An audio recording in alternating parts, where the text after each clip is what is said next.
Hey guys, welcome to the Season 3, Episode 2 and 3 recap of Married to Medicine. Before I begin, I want to share with you guys a funny thing that happened to me on Twitter. So, I'm just gonna share with you guys this following message. I just said, Dr. Heavenly teach absolutely quad to keep it simple and realistic. She's no longer the same person from Season 1 of Married to Medicine. So, as you can see, this is what led to this tweet. I wonder if this means that Quad loves hard or hates hard. I'm going with being a hater. Maybe you should change your name to Unquadlikable. Because quite frankly, when the show first started, I actually enjoyed Quad. And I'm not sure what has happened to her in her life. I think that she's a pretty miserable person. Honestly, if I was doing reality TV, I would not block someone for giving an opinion. Clearly, my opinion was rather gently expressed, at least. So I don't know what made Quad think that it was a good idea to block me. Yes, I agree, it's her Twitter. But I did not say anything derogatory towards Quad. So I have to say that Quad was around, a little bit over Toya in terms of likability. And I have to say that Quad is probably my least favorite from Married to Medicine. Honestly, I don't give a shit about this chick anymore. I don't. I honestly thought, wow, this is probably going to be one of my favorite cast members for the long run, but even after what she did to Mariah, I pretty much looked at Quad sideways because I thought, wow, you just betrayed your own friend for fame. You clearly are using your husband for whatever purpose, and now you're just running around flipping the script. For what reason? Because you're boring? Because you cannot carry a show on your own? Because you're just lame? I don't know. I'm just disappointed in her.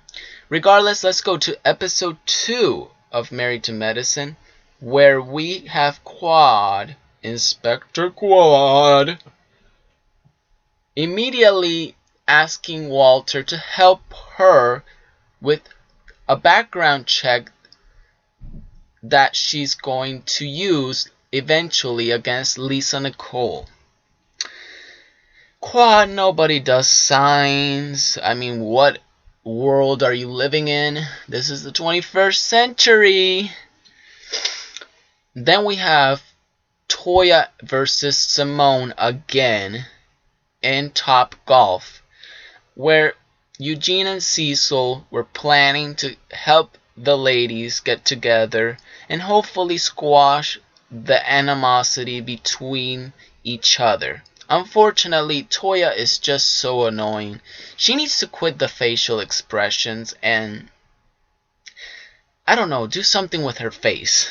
Maybe exercise her facial muscles a little bit because she seems bitter. Just even looking at Toya, even I get sick to my stomach. I just wonder, why does she have to appear so bitter and two-faced and passive-aggressive? You can just tell just looking at Toya.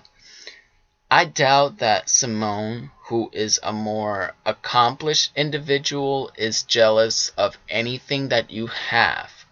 So, just because you bought a big-ass house doesn't mean that it came from your own income. It came from your husband who works. Just saying. Just saying. And then we have, after the confrontation with Toya and Simone, Simone just gets crunk with Cecil. And I have to say, Simone needs to cut Cecil some slack. I mean, clearly she apologizes in the next episode, but I think that she was just too much. I mean, she was basically scolding Cecil as if he was a little child, and that was embarrassing itself. Then let's go to episode 3. Episode 3, we have this whole situation with Quad picking up the details of Lisa Nicole's background. We have Lisa getting an award, I think along with Heavenly, for Hers magazine. It was pretty nice. I thought this episode was going to be around mid-season. To my surprise, it was much earlier. And I think that maybe this season might be short. I think somewhere I read that Mariah tweeted that this season might not be long, but I'm not sure. I have no idea. And what else? Okay, so I have to say that Dr. Heavenly is very shady, and I enjoy it. I just enjoy it. The fact that she says, "Where is Jackie?" with her own cover magazine. And she says something about how Jackie didn't do anything. She hasn't done really anything. I'm like, really? You're just so shady, Heavenly. I have to say, she makes me laugh. I'm still trying to figure out Heavenly. She's a very difficult character to understand. But so far, I have to say I prefer her over Quad, over Toya, over a lot of them, period. And then, of course, we have Dr. Jackie, who's helping this patient with a ovarian cyst, and the patient might have an issue with the liver or some other body part. Jackie thinks it's just a lot of veins around that organ, but who knows? I have to say, I hope Dr. Jackie isn't busy all season long, because she was very busy last season as well, but I don't think that will change at all. I just want her to be around the ladies more. Then again, at least she does something productive, unlike a few of them. So that's all I have for today's episode. I hope that you guys enjoyed it, and I will see you in the next Married to Medicine recap.